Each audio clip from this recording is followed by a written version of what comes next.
Hello, आज हम करने वाले हैं एक worksheet based on Euclid's division lemma. Euclid's division lemma states that if we are given two positive integers a and b, then there exist two whole numbers q and r such that a is equal to bq plus r, where r is greater than or equal to 0 but less than b. हम ये form पहले भी पढ़ चुके हैं ना. This is how we divide. यहाँ पर a is called the dividend, b is the divisor, q is the quotient and r is the remainder. Remainder है आर, इसलिए हम कह रहे हैं कि रिमाइंडर हमेशा डिवाइजर से छोटा होता है, क्योंकि अगर वो डिवाइजर के बराबर या उससे बड़ा हो जाएगा तो we can again divide it. तो रिमाइंडर हमेशा हमारा डिवाइजर से छोटा होता है, लेकिन इट इज ग्रेटर देन और इक्वल टू 0, है ना. तो अब आपने देखा कि a is equal to b q plus r, where r is greater than और equal to 0 but less than b. अब हमारे पास जो क्वेश्चन है वो है, we have to show that every positive even integer is of the form 2q and every odd positive integer is of the form 2q plus 1, where q is any integer. ठीक है. अब हम क्या करते हैं, let us assume that a is an integer. Let a be a positive integer. ठीक है. अब a अगर एक पॉजिटिव इंटीजर है and let us assume that b is equal to 2. ठीक है. अगर b 2 है and a is any positive integer, तो we can write this in the form a is equal to b q plus r की फॉर्म में इसको लिखा जा सकता है, where r is greater than और equal to 0 but less than b. अब यहाँ पर b जो है दैट इज 2, तो हमारा जो रिमाइंडर है that should be less than 2 but greater than और equal to 0. That means r can take only 2 values. क्या कौन कौन सी 2 वैल्यूज ले सकता है? 0 एंड 1. r 0 के बराबर या उससे बड़ा होना चाहिए और 2 से छोटा होना चाहिए. तो हमारे पास सिर्फ 2 ही ऑप्शन बचती हैं, either r can be equal to 0 और it can be equal to 1, है ना. There are no other options. अब हमारे पास 2 ऑप्शंस कौन कौन सी हैं, दैट r इज 0 और r इज 1. तो हम केस 1 लेते हैं. केस 1 में व्हेन r इज 0, अगर r 0 है, व्हेन r इज 0, तो हमारे पास a is equal to b q plus r है. यहां पर b हमारा 2 है, तो we can write this as 2 into q plus 0. r 0 है ना, तो हमारे पास आ गया a is equal to 2q. अब आपको पता है किसी भी नंबर को अगर 2 से मल्टीप्लाई कर दिया जाए तो it becomes an even number. तो क्योंकि a is equal to 2q, that means a is an even number. This implies that a is an even positive integer. और इसकी क्या फॉर्म है, आपने क्या देखा, इसकी फॉर्म क्या है, a is equal to 2q. ये वाली फॉर्म है ना. अब केस 2 कंसिडर करते हैं. केस 2 में हमारे पास व्हेन r इज 1, हमारी सेकंड ऑप्शन क्या है, r can take only 2 values, या तो r 0 होगा या r 1 होगा, है ना. तो व्हेन r इज 1, तो हमारे पास हो जाता है a is equal to b q plus r. That means a is equal to 2q, क्योंकि b की वैल्यू हमने 2 अज्यूम की थी, प्लस r यहां पर क्या है, 1.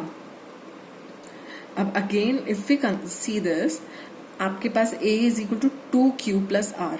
आपको पता है any number when multiplied by 2 becomes an even number. तो 2q एक इवन नंबर है. एक इवन नंबर में जब आप 1 ऐड कर देते हैं, which is an odd number, 1 is an odd number ना, तो एक इवन नंबर में जब आप एक ऑड नंबर ऐड कर देते हैं तो it becomes an odd number. तो that means a is an odd positive integer. ठीक है. तो हमने देखा कि if a is any positive integer, if a is any positive integer, तो क्या हुआ, if it is even, if a is any positive integer and if a is even, then it can be written in the form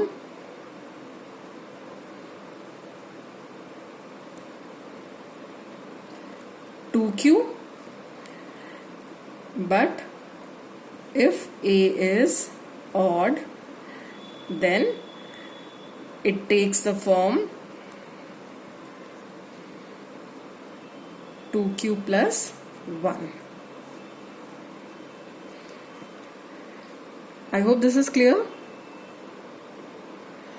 इसी question के ऊपर based हमारा एक और second question है, which says that show that any positive odd integer is of the form 6q plus 1, 6q plus 3, 6q plus 5, where q is an integer. We'll exactly start the same way. जैसे हमने अभी पहले वाला question करा, बिल्कुल हमने उसी तरह से इसको स्टार्ट करना है. तो we'll assume that let a be a positive odd integer. Positive, we'll say that a is a positive integer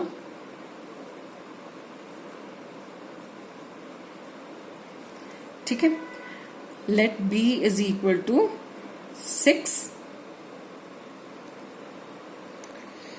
अब according to Euclid's division lemma, a can be written in the form bq plus r, है ना. तो हम क्या कह सकते हैं, according to Euclid's division lemma, a can be written as bq plus r. अब r क्या क्या वैल्यूज ले सकता है, r should be greater than or equal to 0 but less than b. अब b हमारा क्योंकि 6 है, that means r should be less than 6 but it should be greater than or equal to 0. तो इसका मतलब r हमारा वैल्यूज ले सकता है 0, 1, 2, 3, 4 and 5.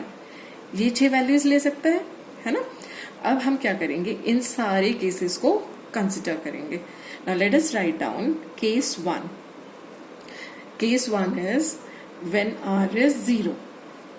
When r is 0, we know that a is equal to bq plus r and a is any positive integer. Then a can be written as bq plus r. That means a can be written as b की value है 6, तो 6q plus 0. r क्योंकि हमारा क्या है 0, तो a की value हो गई 6q. So that means this is equal to 2 into 3q. तो हम इसको लिख सकते हैं 2 into m, where m क्या लिया है हमने 3q. हमने 3q को m अज्यूम कर लिया, तो a हमारा हो गया 2m. अब a अगर हमारा 2m है, क्योंकि 6 को मैंने लिख लिया था, 6 के मैंने फैक्टर्स करे, 6 के फैक्टर्स आए 2 into 3, तो मैंने इसको लिख लिया 2 into 3 into q. अब 3q को मैंने m अज्यूम कर लिया, तो I have a is equal to 2m. अब 2 into anything will make it an even number, तो इसका मतलब a हमारा even नंबर बन जाता है ना. तो 6q जो है वो even नंबर होगा. ठीक है. अब केस 2 कंसिडर करते हैं. when r is 1, when r is 1, तो a can be written as 6q plus 1. a is equal to bq plus r ना, और b क्या है हमारा 6, और रिमाइंडर इस केस में हमारा क्या है 1.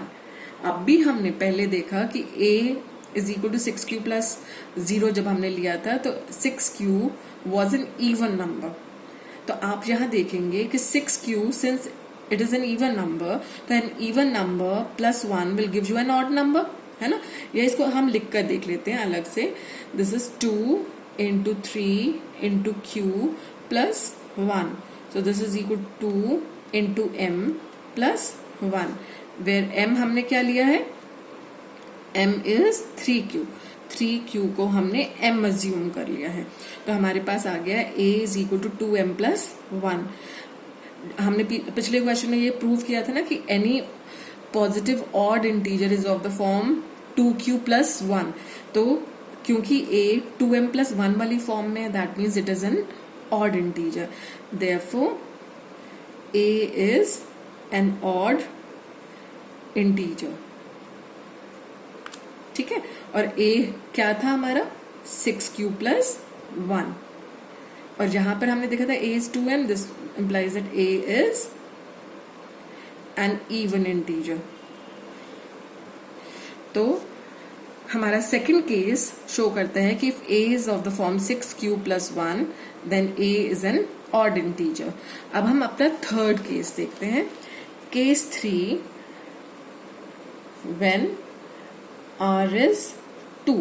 अभी तक r हमने क्या लिया, 0 लिया, एक बार 1 लिया. Now we are taking r equal to 2. Now a is equal to bq plus r. That means a is equal to 6q plus 2. Now इन दोनों में से कैन आई टेक 2 कॉमन. अगर मैं 2 कॉमन ले लेती हूं तो मेरे पास यहां बचता है 3q plus 1. तो मैं अज्यूम करती हूँ लेट 3q plus 1, क्योंकि a has been written as a product of 2 numbers. 2 number के प्रोडक्ट के फॉर्म में हमने लिख लिया. एक नंबर है 2 और दूसरा नंबर है 3q plus 1, है ना. तो I am assuming that 3q plus 1 is equal to, suppose m. तो this is equal to 2 into m. तो a हमारा 2 into m की फॉर्म में आ गया. That means it is a even number. 2 into anything will make it an even number. तो a हमारा 2m की फॉर्म में आ गया. Therefore a is an even positive integer.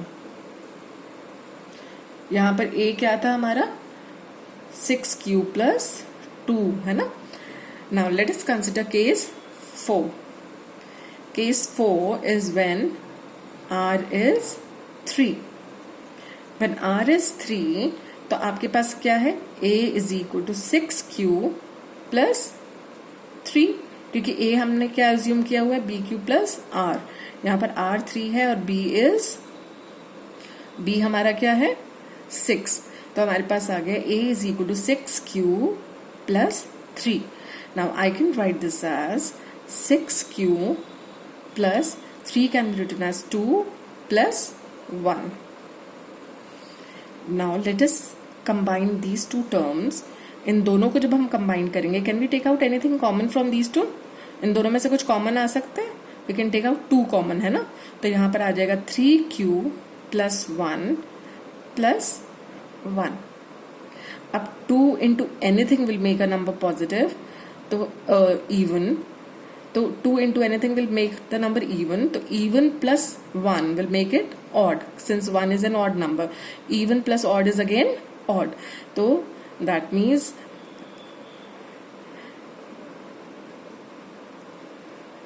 आपके पास आ गया 2m plus 1. अभी हमने प्रीवियस क्वेश्चन में यही प्रूव किया था कि any number which takes the form 2q plus 1 is an odd positive integer. तो अब यहाँ पर a हमारा 2m plus 1 की फॉर्म में आ गया. Therefore it is an odd positive integer. और a हमारा क्या था, 6q plus 3. तो हमने कहा therefore a is an odd positive integer. Now let us move on to case 5. Case 5 क्या है, when r is equal to 4. When r is equal to 4 तो a हमारा हो जाएगा 6q plus 4. यहां से हम again we can take out 2 common. तो हमारे पास बचता है 3q plus 2.